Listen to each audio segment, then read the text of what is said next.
Gracias, Birna. Ah, Bien, este es el título de mi exposición, Realidad, Verdad, Ideología e Intersubjetividad. Voy a tratar los cuatro temas desde un punto de vista más teórico. La primera parte es realidad. La pregunta que dirige esta parte es ¿qué es la realidad? Y para eso he tomado en cuenta algunas posiciones filosóficas de pensadores en la historia de la filosofía occidental. Eh, si tomamos en cuenta una situación extrema, vamos a encontrar, por ejemplo, en el siglo XVII a George Berkeley, quien habla de ese es percipi, es decir, se refiere a que el ser es lo que se percibe. Llega al extremo de afirmar que no existe, contra Descartes, la materia, que no existe el espacio, que no existe la extensión, y solo existiría Dios y las mentes. Y Dios crearía en nuestra mente todos los contenidos que existirían en ella, los tamaños, el peso, los ruidos, las sensaciones, el placer, los sonidos, todo está, los olores, colores, el calor, etcétera, todo está dentro de la mente. Entonces, para él no existe nada fuera de la mente, todo lo que se percibe está dentro de la mente y no existe sino en la realidad las mentes y Dios. No existiría nada material. Esa es la realidad para Berkeley, que concibe esta manera tan sui generis de creer que solo existe la sustancia infinita y la sustancia que percibe. Bueno, esa es una situación extrema, aunque niega el espacio, niega la materia, niega la extensión. Una posición más realista, aunque también se la tilda de idealista, es la de Nikolai Hartmann en el siglo XX, quien habla de la realidad constituida por dos grandes esferas, la esfera de lo real y la esfera de lo ideal. Entonces, lo ideal es parte de la realidad. Y, por ejemplo, lo que se da en la conciencia, en el alma, lo que llama lo psíquico, es decir, todo lo que está en la mente, Berkeley llama mente, ¿no? Esa palabra famosa entre los ingleses, mind, que significa la sustancia percipiente. Pero en el caso de Hartmann, eso es parte de la realidad. ¿Qué significa esto? Significa que lo que está en el cerebro, lo que está en la mente, lo que está en la conciencia, lo que está en lo psíquico es real. Hay que concebir entonces que lo que las personas piensan, lo que las personas ven, lo que las personas sienten, todo dentro de su cerebro es real. Y para eso tenemos, por ejemplo, la ontología de Hartmann. Esta ontología, que es la más sólida en la filosofía occidental, muestra, por ejemplo, las diferencias que hay entre las formas de existencia de los objetos o de los entes. Ente es todo lo que es de alguna manera y la ontología estudia los entes. Aquí tenemos, por ejemplo, el Illimani es un objeto de la naturaleza, una cosa podríamos decir, que existe de una determinada manera, se lo percibe de determinada manera y es muy diferente a cómo existe y cómo se lo piensa, por ejemplo, el número dos, o cómo se ha desarrollado el conjunto de ideas del psicoanálisis, o lo que es el valor de la justicia, o lo que es Dios. Para algunos no existe, pero en realidad existe. ¿Qué quiere decir? Existe en los libros de teología, existe en todo lo que cantidad ingente de teólogos han escrito sobre Dios. Y bueno, por lo menos en ese sentido existe. Y lo que las personas sienten, piensan, conciben sobre él, también es algo que existe, algo que está en su conciencia. Y eso es diferente a cómo se da la existencia y el ser, por ejemplo, el ser ente de una mesa, de esta mesa sobre la que está apoyada, está la máquina desde la que les hablo, por ejemplo.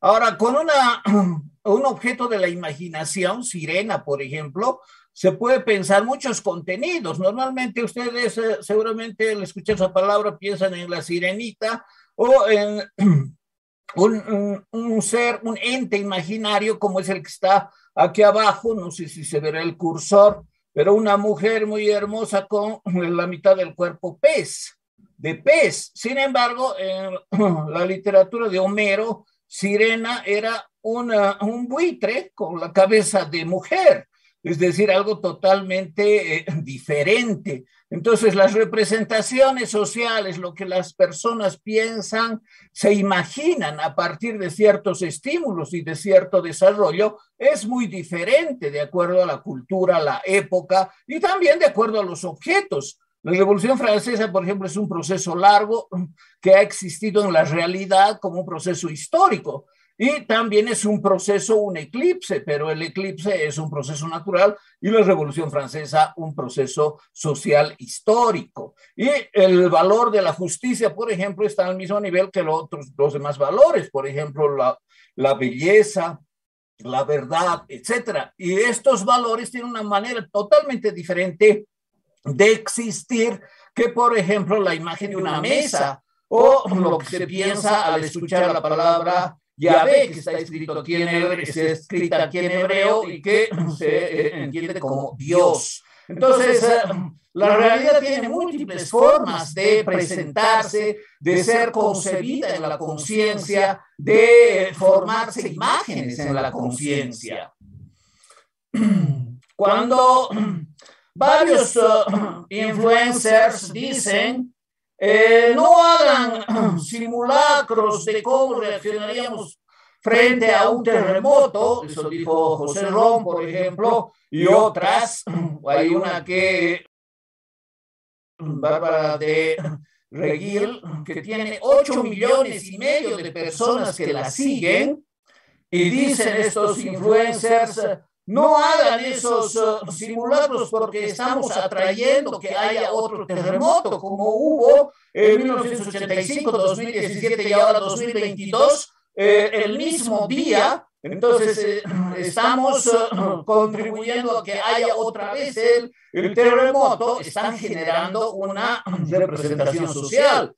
Los 8 millones de personas que siguen a una influencer piensan que efectivamente es así, es decir, que habría en algún caso, Marta de Baile, por ejemplo, dice, hay la ley de la atracción. Aquí, como en muchas otras ocasiones, hay un fuerte abuso de la física, en este caso, que referiría a una ley de la atracción, que el simulacro atrae el terremoto real, lo que evidentemente es absurdo, pero 8 millones de personas creen eso, es decir, llegan como representación social a concebir que efectivamente habría esa relación causal, esta es una falacia de causa falsa, entre el simulacro y que ocurra un terremoto. Y así hay hoy en el mundo de la posverdad infinidad de representaciones sociales realmente sorprendentes. Otra es la de los terraplanistas, que consiste en pensar que la Tierra es plana y que las fotos, como aquí pueden ver, por ejemplo, de los astronautas en la Luna o de la Tierra desde la Luna, serían montajes. Es decir, todo sería falso y una teoría conspirativa tendiente efectivamente a hacer creer a la humanidad que los estadounidenses llegaron a la Luna, cuando en realidad nada de eso habría pasado y la Luna sería, y la Tierra sería un disco como el que ven aquí, limitado por un muro de hielo, y que incluso se organizaron para hacer un crucero y llegar a esos límites y efectivamente comprobar que es un disco. Claro, no pudieron encontrar ni siquiera un capitán o un marinero que les condujera en el crucero, ¿no? Porque ninguno de los capitanes y marineros que le preguntaron que si quería hacer el viaje pensaba que la Tierra era plana.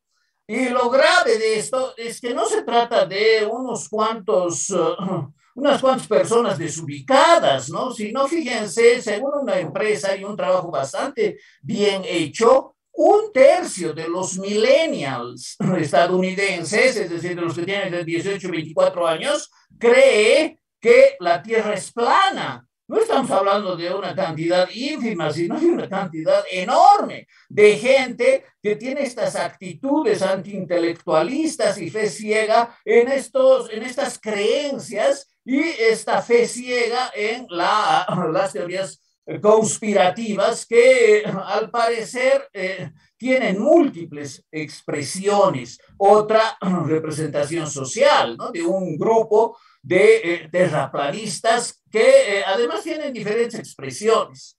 Otro ejemplo de cómo es la realidad, es decir, de cómo existe una gran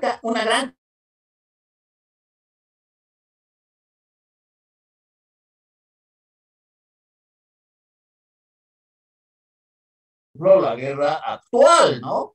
Ya hemos visto cómo Putin a todo se refiere con eufemismos, con expresiones que no tienen claridad ni puntualidad, sino siempre son equívocas: operación militar especial, liberar de los nazis ucranianos, retirada táctica, referéndum del pueblo, empleo de armas a disposición, etcétera. Pero además las prohibiciones y la represión, ¿no? Nadie podía desde febrero de este año hablar de guerra en Rusia. Quien hablaba de guerra, y mucho peor se hablaba de una guerra de invasión, la invasión desarrollada por Rusia, terminaba en la cárcel. Y ahora con la movilización supuestamente parcial, la movilización parcial inmediata, la represión se ha incrementado. 1.300 manifestantes en un solo día fueron arrestados. Pero fíjense lo que dicen muchos rusos. Por ejemplo, estos soldados, a los médicos ucranianos que les atendían, les dijeron: nazis, los vamos a matar. Cuando les estaban salvando la vida a los médicos ucranianos, a los rusos, esto les respondían.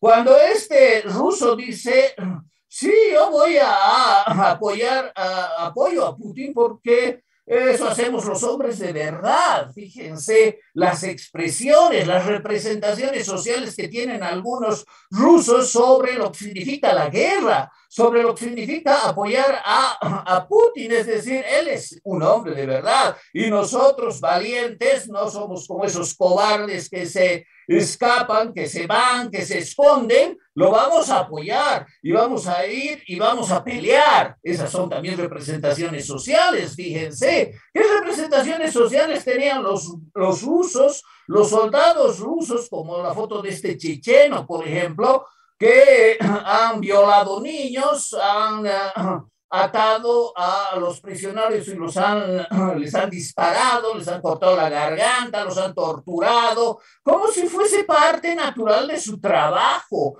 de sus actividades como soldados? Eso es lo que ahora ya se sabe que han hecho, e inclusive la ONU ha denunciado eso. O si no, este otro joven, ¿no? Me enlisto porque voy a defender a Rusia. ¿De qué? ¿Quién ha atacado a Rusia? Toda la tramoya del referéndum y decir: ahora si nos atacan vamos a usar armas nucleares, es para formar evidentemente una representación social, es para generar un imaginario que justifique la guerra, que motive la adscripción a la movilización, con falacias como decir defender, pero está convencido. Fíjense la cara al declarar eso de este joven ruso antes de subirse al bus que lo va a conducir al lugar de entrenamiento por 3 meses para ser parte del ejército.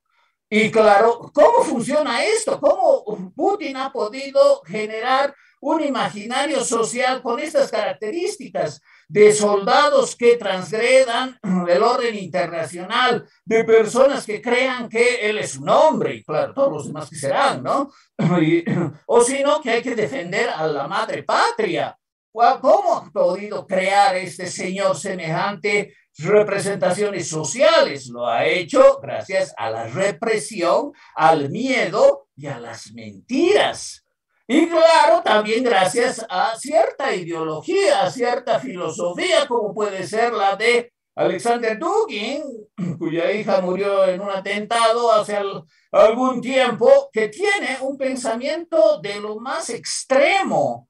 Él habla, por ejemplo, de Eurasia y de la nueva Rusia, el nuevo imperio que se va a prolongar desde Portugal hasta el sol naciente, es decir, todo Europa y Asia. Y lo hace con fundamentos de geopolítica, y lo hace con una actitud contra la modernidad, contra los derechos, contra la libertad, contra la ciencia, y encomia la religión y el nacionalismo. Es decir, hay ese tipo de recurrencias ideológicas, de conceptos filosóficos para crear adscripción, lo mismo que el terraplanismo. Y Putin también utiliza la religión, al patriarca Cirilo y a sus concepciones radicales y sus expresiones de violencia, abogando por un mundo ruso que estaría difundiendo a nivel mundial la cultura cristiana ortodoxa, acusando siempre a Estados Unidos, etcétera.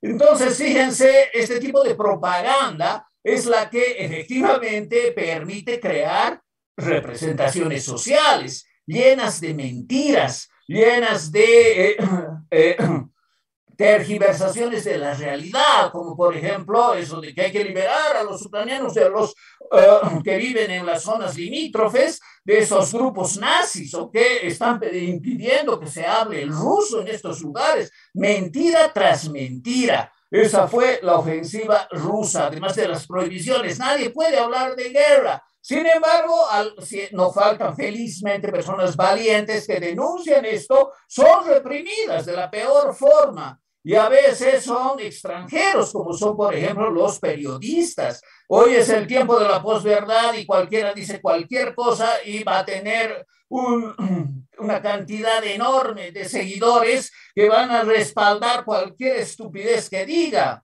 Pero también es el tiempo en el que los periodistas juegan el rol fundamental de mostrar los hechos, y a veces a costa de su vida. En Ucrania han muerto 21 periodistas que defienden la verdad, que quieren mostrar la realidad tal cual es, y no con los eufemismos o con el lavado de cerebro que hace Putin para que su población, muchos caen sin duda, tenga que repetir lo mismo. Otra gran parte se calla por el temor. Entonces, las representaciones sociales en algunos casos son así, en otras saben que es falso, pero no tienen la decisión de actuar en contra. Y algunos sí la tienen y terminan en la cárcel. Hoy 10 años de cárcel al desertor que no acepte enrolarse. Así está la situación y así se crean las representaciones sociales. ¿Y cuál es el costo? Estos son los hechos. Aquí no hay discurso, no hay eufemismos. Aquí están los hechos, el costo de la guerra para el país invadido, para el país democrático que defiende su sistema, su integridad, su soberanía, y lo hace de una forma heroica, como una lección a la humanidad. Esto está padeciendo cantidad de muertos, 9.000 soldados ucranianos muertos, 13 millones de ucranianos varados en la zona de guerra, 7 millones refugiados y así sucesivamente. Entonces, vemos cómo frente a los eufemismos y a las tramoyas discursivas para crear representaciones sociales o miedo para que la gente se calle, tenemos a la ONU, por ejemplo, que denuncia cómo efectivamente hay crímenes de guerra. Y eso se ha verificado con observadores de las Naciones Unidas, como en otros casos.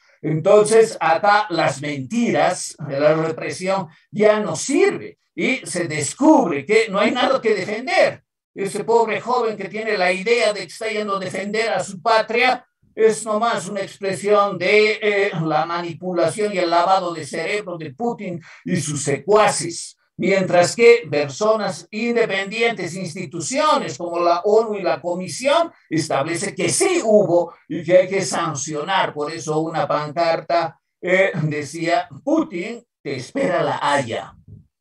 Bien, pareciera que el abecedario se acaba cuando vemos las ciudades que han sido destruidas, bombardeadas con crímenes de guerra e incluso se han ido y han dejado minas los rusos, aparte de las atrocidades cometidas, crímenes de guerra y crímenes de lesa humanidad. Entonces, ¿qué es la realidad? La realidad también incluye representaciones sociales, pero las representaciones sociales no hay que confundirlas con los hechos políticos, con los hechos de la historia. Una sola representación en la mente de la gente y otro es lo que y otra realidad contundente y sólida es la que sucede realmente en la historia o en la naturaleza. ¿Qué es la verdad?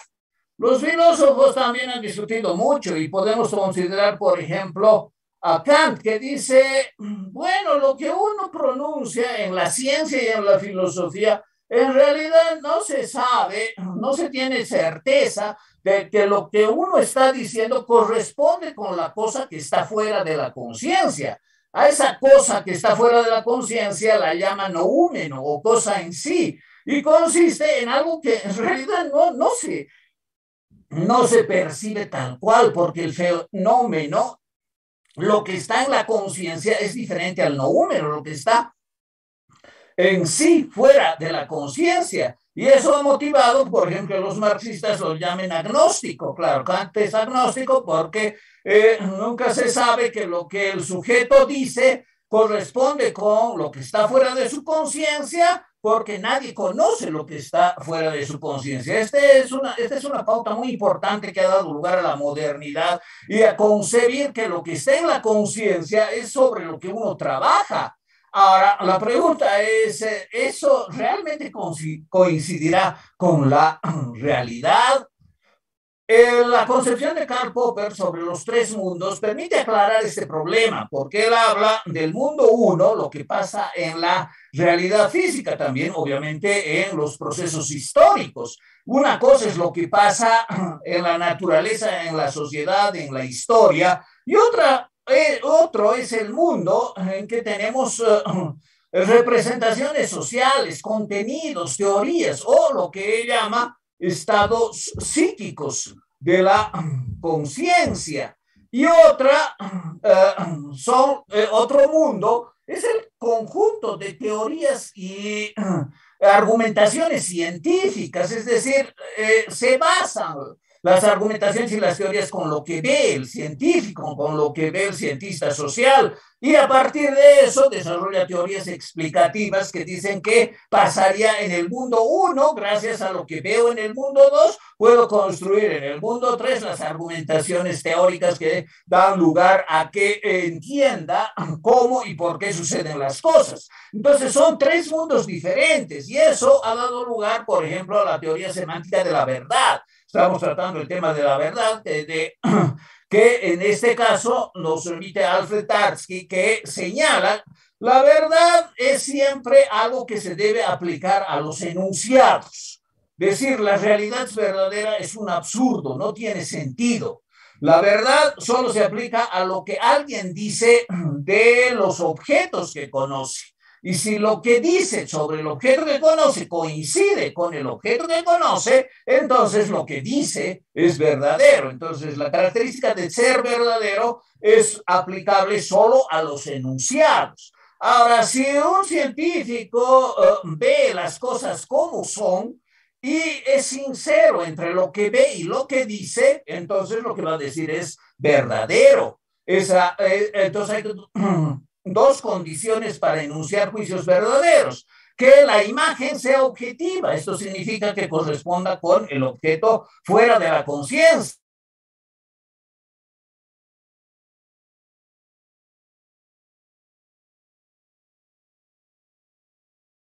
Y neutralidad del investigador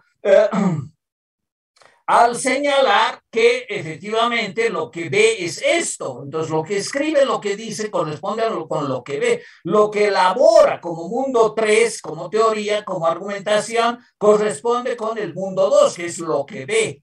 entonces tenemos sinceridad y neutralidad y por lo tanto verdad. Sin embargo, hay también en el conocimiento errores y esos errores se dan generalmente porque el científico no ve objetivamente las cosas como son, las ve como con una lente que distorsiona o le da un determinado color y a veces a esa lente se llama ideología y eso vamos a ver después, pero cuando no hay correspondencia entre la forma de ser del objeto fuera de la conciencia y la representación, la imagen en la conciencia, entendiendo que el investigador es sincero y dice esto es así porque lo ve mal, dice algo falso, entonces el enunciado es falso. Esto nos lleva a preguntarnos que si todo lo que se ve y lo que se habla es interpretación. Y vamos a ver entonces que la interpretación se aplica a la forma como uno ve las cosas y también cómo interpreta lo que dicen otros, es decir, otros discursos. Es decir, la verdad nos conduce a la ideología. El concepto de ideología fue desarrollado por primera vez en el siglo XIX por Antoine-Louis Claude de Studer-Tracy, quien habló de la ciencia de las ideas y promulgó la ideología como ideas contra el autoritarismo, particularmente de Napoleón. Esa concepción ha variado por el mismo Napoleón que comenzó no solo a perseguir a Tracy, sino también por señalar que Napoleón, que la ideología serían ideas abstractas de charlatanes.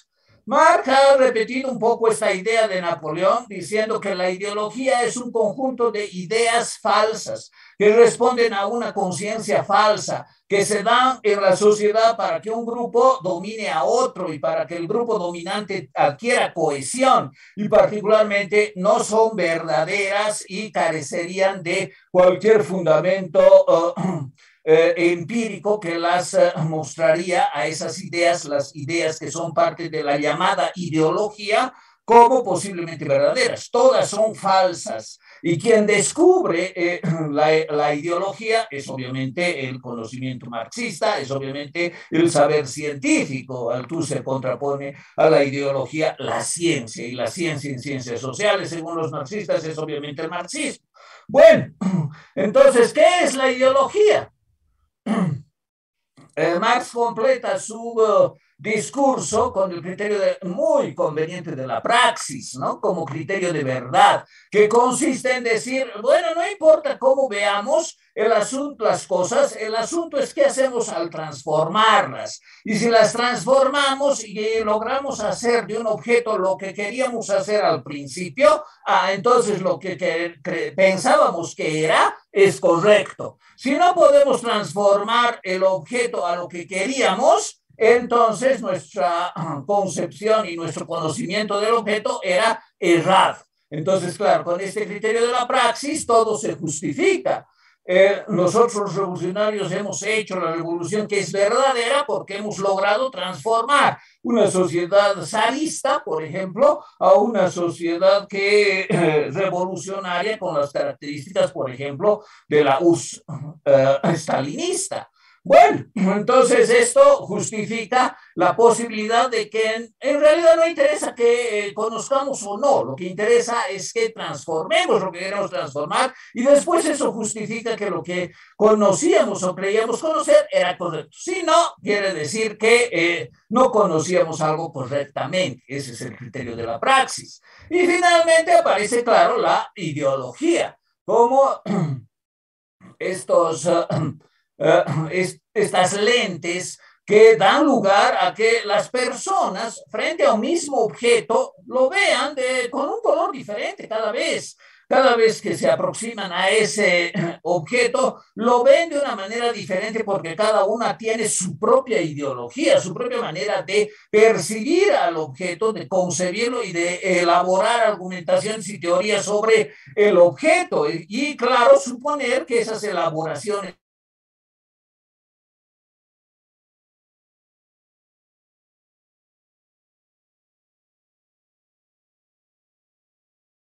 político, que puede ser la ideología de algún filósofo o de alguna tendencia política, etcétera, van a aplaudir y decir, sí, esto es verdadero y todo lo demás es falso.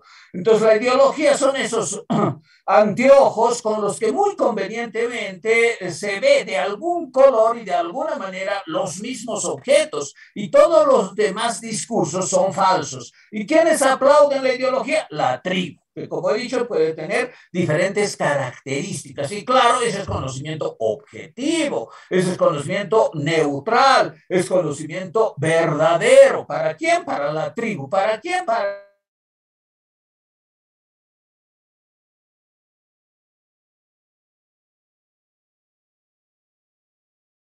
cada caso según el cristal con el que ven el objeto. El objeto es el mismo, pero los cristales son de tal color tan diferentes que permiten constituir argumentos y teorías que son en general incompatibles y que dan lugar a que la tribu tenga que aplaudir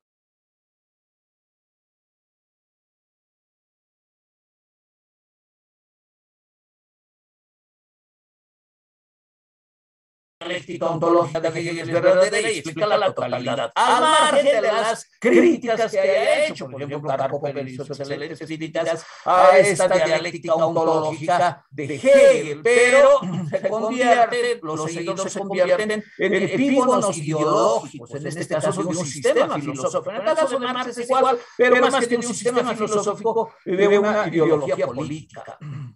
Frente a esto, debemos que entender entonces que toda percepción, como dice el teórico de la teoría de los paradigmas Thomas Kuhn, está teóricamente cargada. Y él explica claramente, ¿no? Aristóteles y Galileo veían en el mismo fenómeno, pero solo el segundo pudo elaborar la ley de la inercia. Imposible que lo haga Aristóteles. No es que veían hechos diferentes, era el mismo hecho, pero las percepciones están teóricamente cargadas. Ya hay una ideología que precipita una imagen y eso da lugar a representaciones sociales. Sin embargo, hay que ir a los hechos, hay que recurrir a los hechos para que el mundo físico tenga conocimiento incontrovertible y sobre el mundo social, por ejemplo, la historia, también haya conocimientos basados en los hechos,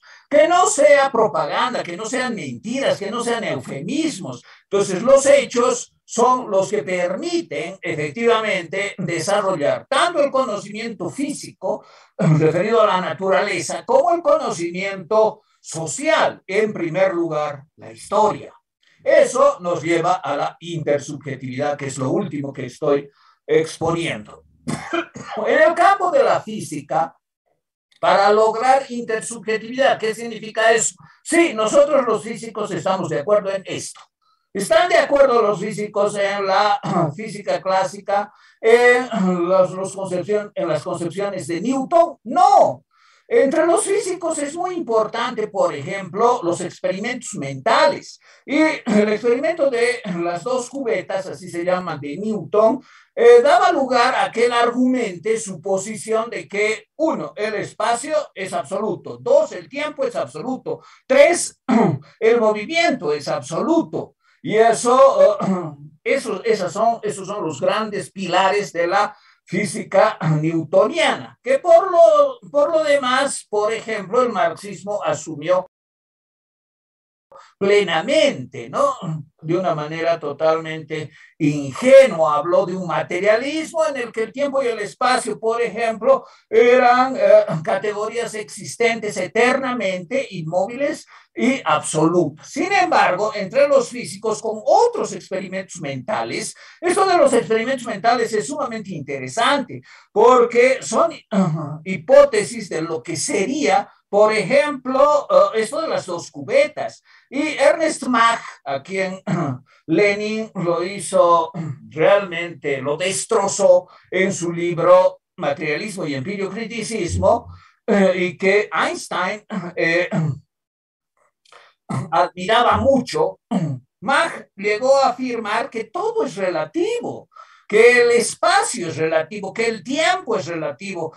Y Lenin lo acusó de que, no, este es igual que Berkeley, está proponiendo el solipsismo, no sirve, es un idealista, es un reaccionario. Nosotros los marxistas somos los que defendemos a Newton y los que sabemos que el espacio y el tiempo son absolutos y preexistentes desde siempre. Sin embargo, Mach tuvo razón e hizo otro experimento mental y realizó también otra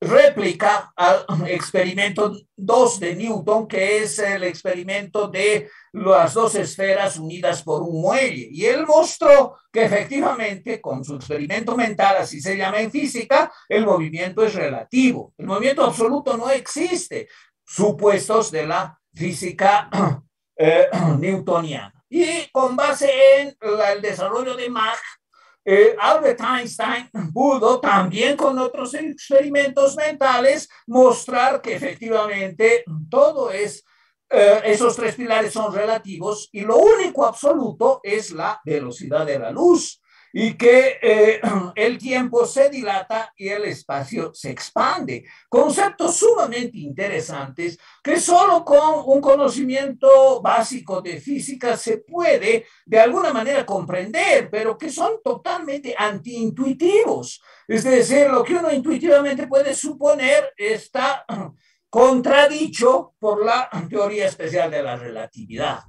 Y después, claro, se desarrolló más la teoría general, estableciéndose, por ejemplo, que un viajero en el espacio sería más joven que su gemelo si vuelve a la Tierra. Y eso se ha verificado, por ejemplo, con un cosmonauta que habría rejuvenecido y se ha establecido que la realidad tiene 4 dimensiones, aparte de las 3 del espacio, la dimensión tiempo. Entonces hay que hablar siempre de la hipersuperficie del espacio-tiempo. Y ese es un gran desarrollo de Einstein, que además ha dado lugar a establecer el concepto de dilatación del tiempo y de cómo el espacio se contraería y ha dado lugar a lo que también se ha desarrollado posteriormente como el Big Bang. Es interesante que desde el punto de vista epistemológico Einstein haya abogado por un proceso lúdico de conocimiento.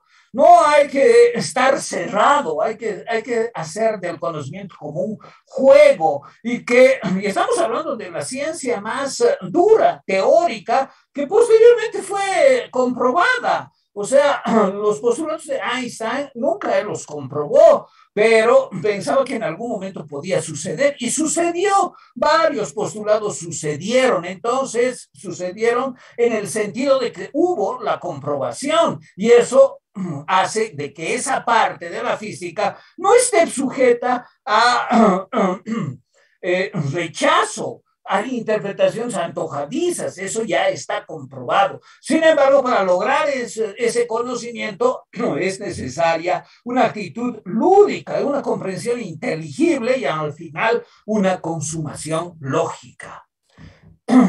Si vemos, por ejemplo, en la física, algunas teorías están rebosando pues de interpretaciones que no son del todo concluyentes ni son persuasivas. Por ejemplo, la teoría de los universos paralelos, ¿no? Es decir, que habría otros universos similares pero diferentes. Esa teoría de mediados del siglo XX de Hugh Everett que establecía con bastante arbitrariedad este concepto. Hay también otros, ¿no? Lo del Big Crunch. En cambio, lo del Big Bang, al parecer, ya tiene una cantidad muy sólida de evidencias que permiten aceptarlo, aunque el nombre es pésimo. No hubo ninguna gran explosión, pero aunque se llame así. Y quien lo propuso, Lemaitre, es interesante, ¿no? Muchos curas han desarrollado de forma realmente sorprendente la física. y concepciones epistemológicas como Berkeley, que hemos visto al principio. Entonces, tenemos que el desarrollo de la relatividad general con estos conceptos como dilatación del tiempo, etcétera, ha dado lugar a contenidos de Einstein que se han confirmado posteriormente.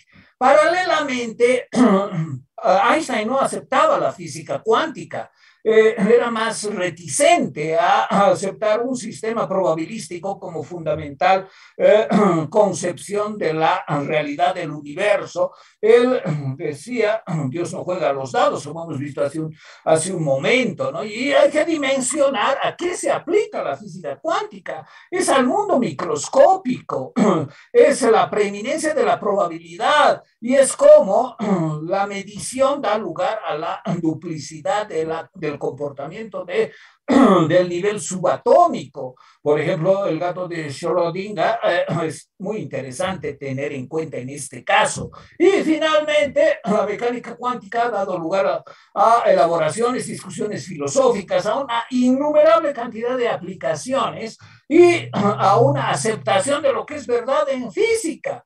Y aquí tenemos los postulados que después de comprobarse empíricamente, años después, 50 años después, por ejemplo, en un caso ha dado lugar a que se conciba que hay partes de la física que no se puede dudar, que no se puede interpretar de una manera antojadiza como la posverdad autoriza ahora y da lugar con influencers que difunden ideas como el terraplanismo. Entonces, la física tiene teorías consolidadas y eso también se debería aplicar en las ciencias humanas, en las ciencias sociales, buscando solidez. Pero lo que pasa es que la ideología y los prejuicios ideológicos impiden esa falta de verificación, porque al final, para que una teoría sea corroborada, no es porque la dijo Einstein, sino porque se encontró un eclipse que mostraba que tal predicción era correcta y así sucesivamente. Entonces, la física y la corroboración da lugar a un conjunto de enunciados de mucha solidez que están al margen de las representaciones sociales producidas por la manipulación psicológica y el lavado de cerebro al estilo Putin. Aquí tenemos entonces que hay que ser muy consciente de qué teoría estamos hablando, qué estamos usando y en qué escala se puede aplicar. No se puede aplicar a la escala social teorías antojadizas, mal comprendidas, como por ejemplo la teoría de la complejidad. Y eso es lo que se ve en algunos pensadores que no son físicos, como Karen Barad, por ejemplo, esta filósofa feminista que tiene esta cita que ya da risa. Y esto lo justifica con posiciones e interpretaciones de la física.